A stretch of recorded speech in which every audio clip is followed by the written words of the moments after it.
เนาะท่านผู้ชมถือว่าวัดนี่ก็ถือว่าเริ่มปลูกกินกันหมดแล้วเนาะเอาสิพาท่านผู้ชมขึ้นอยู่ทางเทิงเนาะเอาไปเบิ่งนำกันเนาะเอาสิพาท่านผู้ชมนี่เลาะเบิ่งมันทั่วเนาะถือว่าธาตุแต่เก่าแต่แก่เนาะ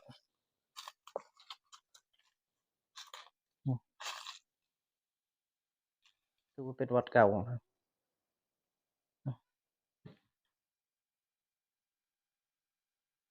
มีพระแล้วก็มีบาทเนาะอืมมีบาทเก่าๆได้เบิ่งเนาะว้าวว้าวว้าวว้าว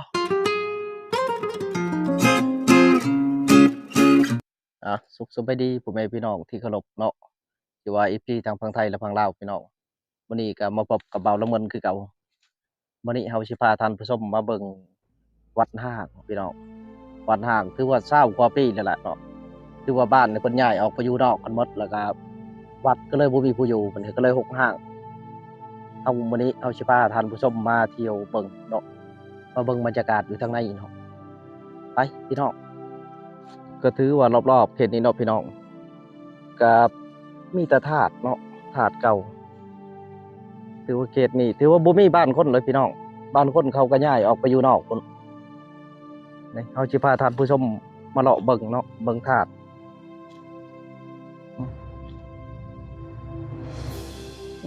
อาทิมีคนซับเนาะก็บ่แม่นซับแต่มันแตกอือเฮาสิพาท่านผู้ชมมาเบิ่งเลาะเบิ่งบรรยากาศเอาเด้อผู้ทวงผู้ตื่นลูกหลานเด้อลูกหลานขอเบิ่งขอชม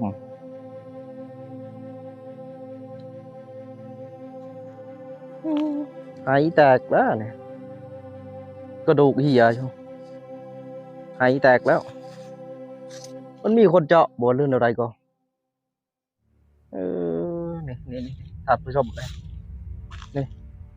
พอเพิ่นสิใช้กับเป็นย่างเนาะเป็นพลาสติกมันแตกออกถือว่าหลายปีพี่น้องอืออืออันนี้คือว่าตะเวนใกล้สิตกแล้วพี่น้องนี่ตะเวนเริ่มกันแล้วเริ่มใกล้สิตกคือบ่มีคนเลยเขตนี้เนาะอือนี่ประมาณนี้ท่านผู้ชมอือคือกุฏิหอแจกเนาะห้างเบิดนี่อือในห้างกันหมดแต่ก็บ่มีคนแล้วก็มีแต่พวกงัวพวกควายชาวบ้านเนาะเพิ่นปล่อยแถวทุ่งคือว่าบ้านก็ห้างวัดก็ห้างท่านผู้ชมเนาะท่านผู้ชมก็ถือว่า ธาตุตัวนี้เนาะถือว่าล่มนะท่านผู้ชมมันสิผุพังตามอายุการของมันเนาะถือว่าล่มมันนะเนาะ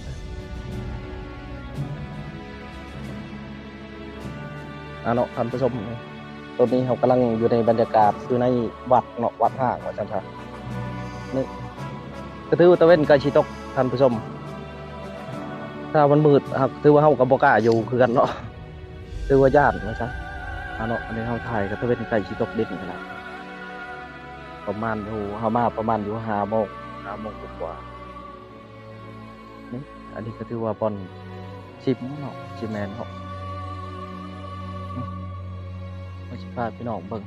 รอบๆถือว่า6พี่น้องกลางคืนนี่ถือว่าวังเวงเนาะค่ำๆอันนี้เราก็สิตะเว้นก็ใกล้สิตกกันแล้วพี่น้องพอดีร้อนๆเนาะประมาณนี้เนาะก็ต้นไม้หลายพี่น้องมันเป็นทึบเนาะเฮ็ดอึมครึมบรรยากาศเป็นวังเวงเนาะพี่น้องอือคือตะเว้นค่อยสิตกกันแล้วพี่น้อง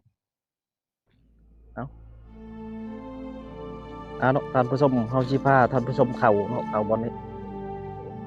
ก็ถือว่าย้านเนาะท่านผู้ชมก็ถือว่าก็ย้านคือตะเว้นใกล้สิตกดินเนาะตอนนี้นี่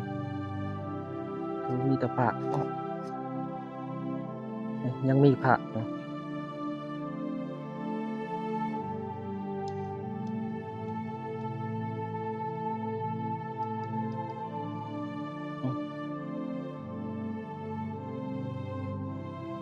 งพระมาท่านผู้ชมในก็คือสิบ่มีคนอยู่เนาะท่านผู้ชมคือว่าของบางอย่างก็ยังเหลืออยู่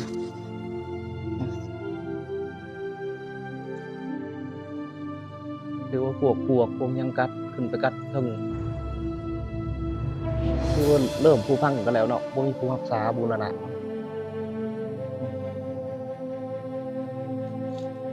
ไปท่านผู้ชมเฮาเข้าไปทางในบ่อนนี้เนาะ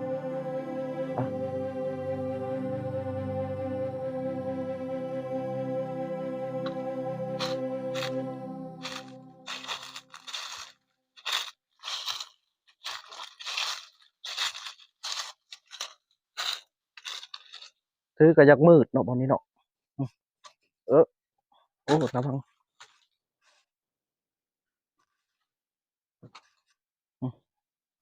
เนาะท่านผู้ชมเฮาสิพาท่านผู้ชมเข้าข้างในเนาะถือว่าก็อยากมืด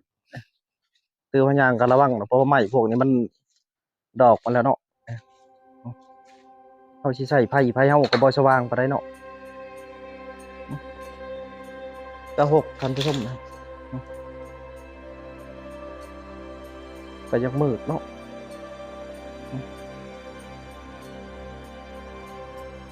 อยู่ข้างในกุฏิเนาะกุฏิของ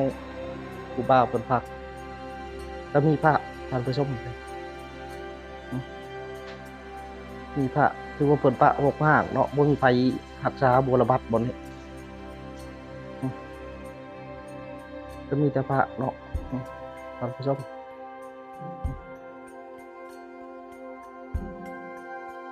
คือว่าเป็นวัดเก่า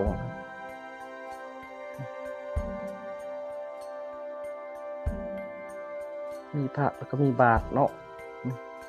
มีบาทเก่าๆเพิ่นไว้บ่นี่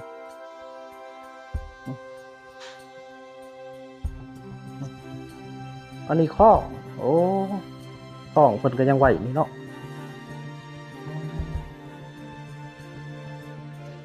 เพิ่นข้องเพิ่นก็ไว้นี่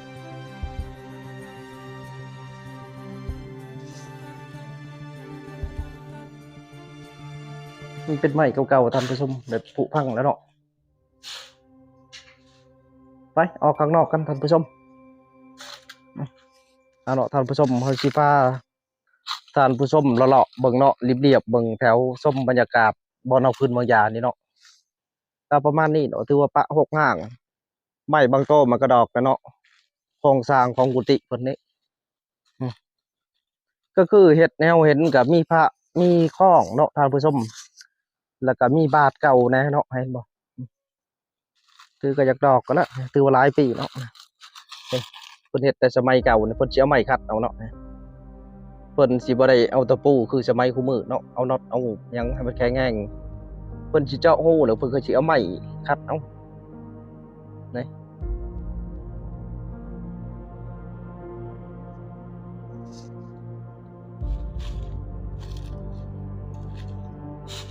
อันนี้คือว่าธาตุเนาะพวกธาตุพวกหยังก็โตแบบผุพังก็มีเนาะสมบูรณ์ก็มีไปเราจะพาท่านผู้ชมเบิ่งรอบๆเป็นอึมครึมท่านผู้ชม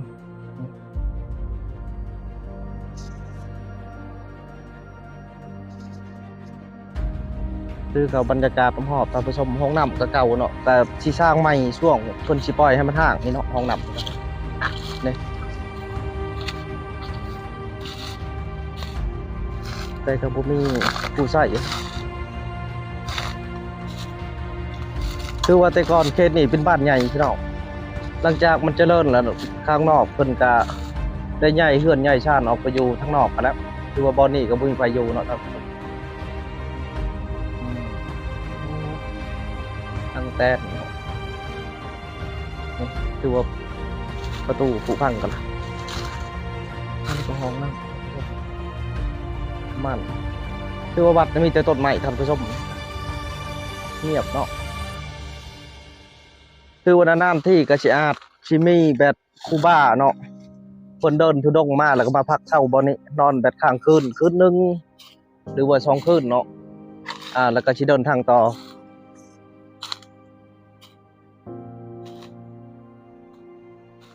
เขาสิพาท่านผู้ชมและเลาะไปเรื่อยๆเนาะคือบอนนี่มีแต่ทงหน้าท่านผู้ชมเนาะทงหน้าของชาวบ้านแต่ก่อนถือว่าเขตนี้อุดมสมบูรณ์หลายเนาะถือว่ากับเพศพวกอาหารการกินเป็นปูเป็นปลาเนาะแล้วก็บ้านนี่ก็ถือว่าคึกคืนเนาะท่านผู้ชมถือว่าเป็นบ้านใหญ่แหละเขตนี้เนาะอ่าหลังจากนั้นเพิ่นก็เริ่มเจริญกันแถวทางแล้วเพิ่นก็ออกไปใหญ่ก็ไปอยู่ทางดำกันหมดแล้วถือว่าถนนใหญ่เนาะเพราะว่ามันสะดวกในการไปมานี่เข้าใจท่านผู้ชมเบิ่งคุ้มน้ำสางเนาะถมแล้วบ่แต่ก่อนนี่ถือว่าเลิกแท้เลิกว่าเนาะบ่นี่โอ้ถมแล้ว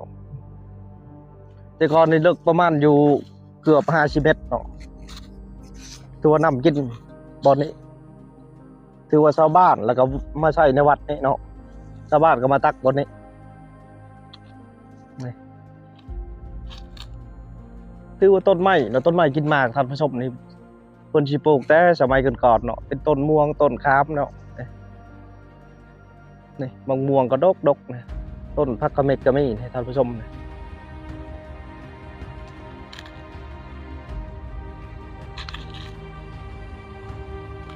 คือตะเวนเริ่มตกดินแล้วท่านผู้ชมตอนนี้คือเฮาก็ยังอยู่ในวัดอยู่เนาะเลาะต่อท่านผู้ชมเสียงว่าท่านผู้ชมเอาขึ้นไปเนาะในระหว่างเอาขึ้นไปในวัดมีเสียงแบบก๊อกๆแก๊กๆเนาะโอ้โหยังเป็นยังเอาก็ได้ยินเนาะท่านผู้ชมบางทีมันก็สั่นแบบคือชิลมเลยเนาะ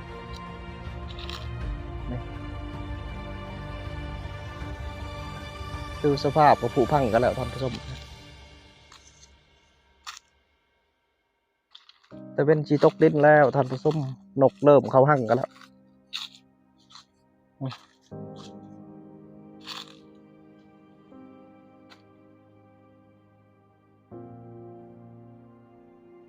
นี่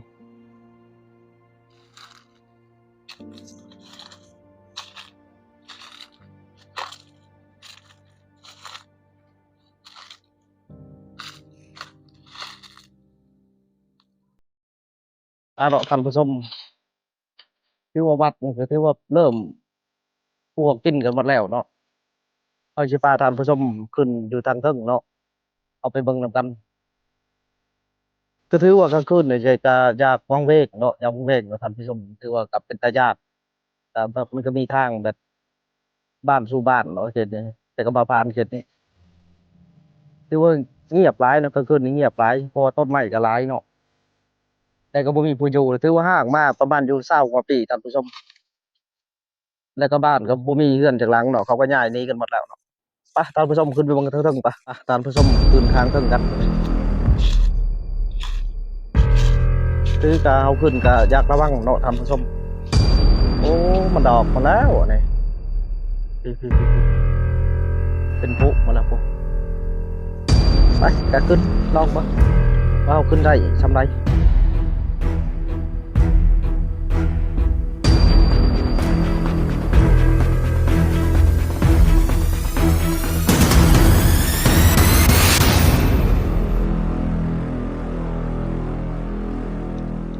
โอ้เป็นตาย้านคักเนาะ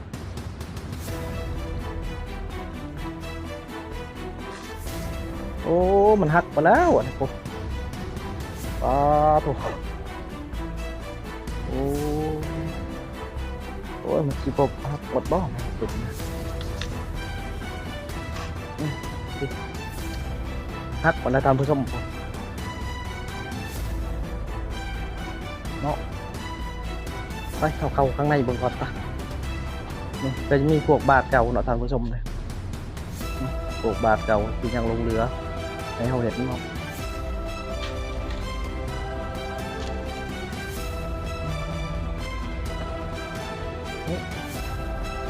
โอ้บาทโอ้สภาพใช้งานได้บ่มีเอาอัดได้เบิดไปเข้าข้างในท่านผู้ชมรุดเบิ่งโอ้ ว้าวบ่มีหยังท่านผู้ชม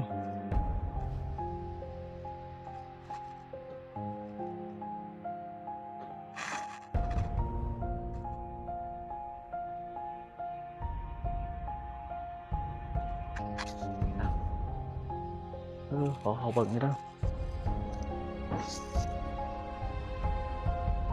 ประตูปิด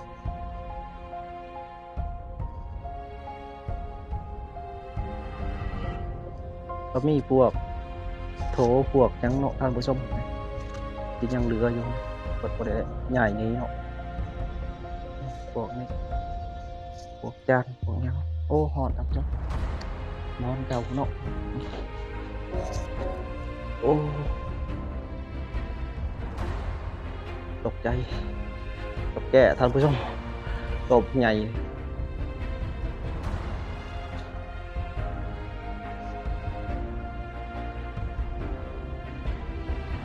นี่โตกับแก่เนาะโอ้เป็นพวกของพวกหยังเนาะท่านผู้ชมอีหยังเนาะนี่ตัวกับแก่เนาะเนี่ย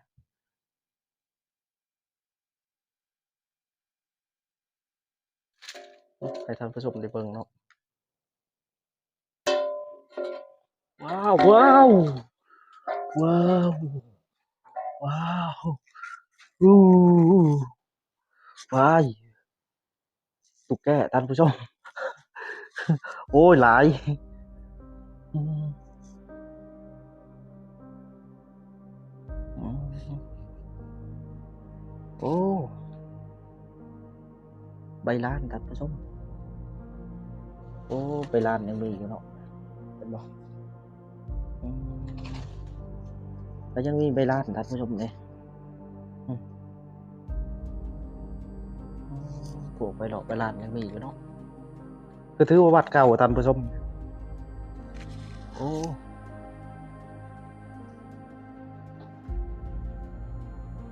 โอ้มีมะม่วงได้มะม่วง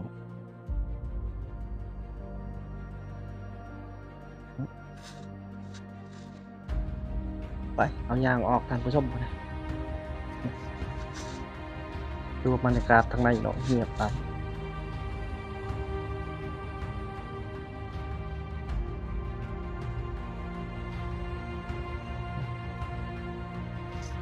ประมาณนี้ท่านผู้ชมอยู่ข้างใน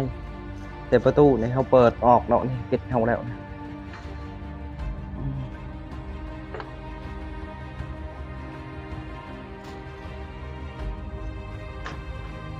ไป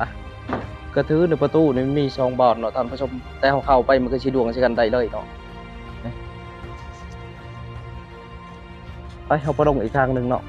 แต่เขาไประวังพี่น้องนะเพราะว่ามันดอกมาแล้วเนาะนี่เพราะว่าไม้มันผุพังมาแล้ว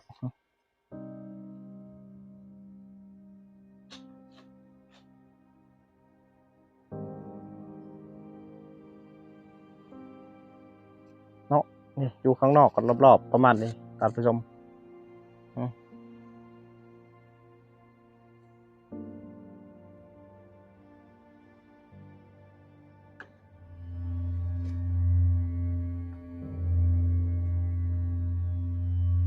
โอ้ผุพังมาแล้วเนาะ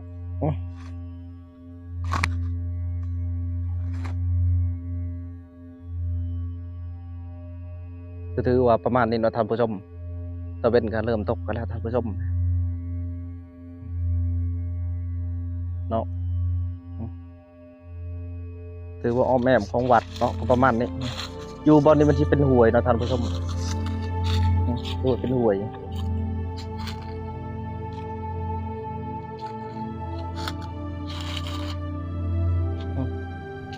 ก็ถือมันดอกหมดแล้วเนาะสภาพก็ถือว่าดอก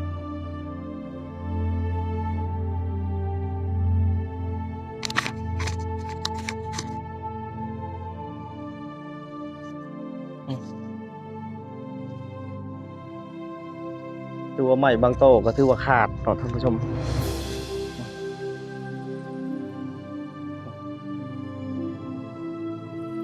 ถือว่าหลายปีเนาะท่านผู้ชมถือว่า ห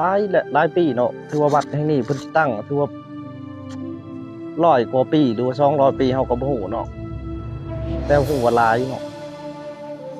ถือว่าวัดนี่ประมาณอยู่เฮาเบิ่งธาตุเฮาอ่านเบิ่งนี่ประมาณอยู่100กว่าปีเนาะธาตุที่ว่าเพิ่นมาสร้างเนาะ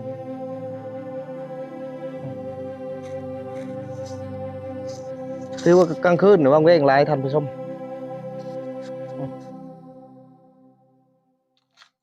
อันนี้ก็คือพวกป้องเนาะป้องนี่แต่ก่อนประมาณอยู่บ่าย3เพิ่นสิตีป้องดังป้องเนี่ยถือว่าสัญญาณว่าใกล้สิแลงแล้วพี่น้องนะหรือว่าวันศีลเนาะนะวันสิตีป้องแต่ว่ากระป้องก็ได้ห่างไปตาม สถานการณ์กับบัตรวันซะจ้ะ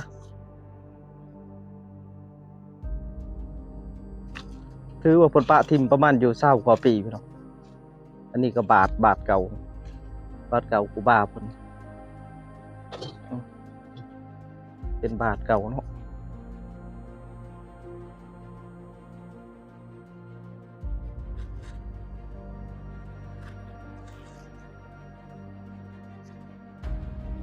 นี่ถือว่าบ่อนเพิ่นพักเช้าแต่ก่อนๆเนาะแต่วัดยังบ่ได้ห่างเนาะพี่น้อง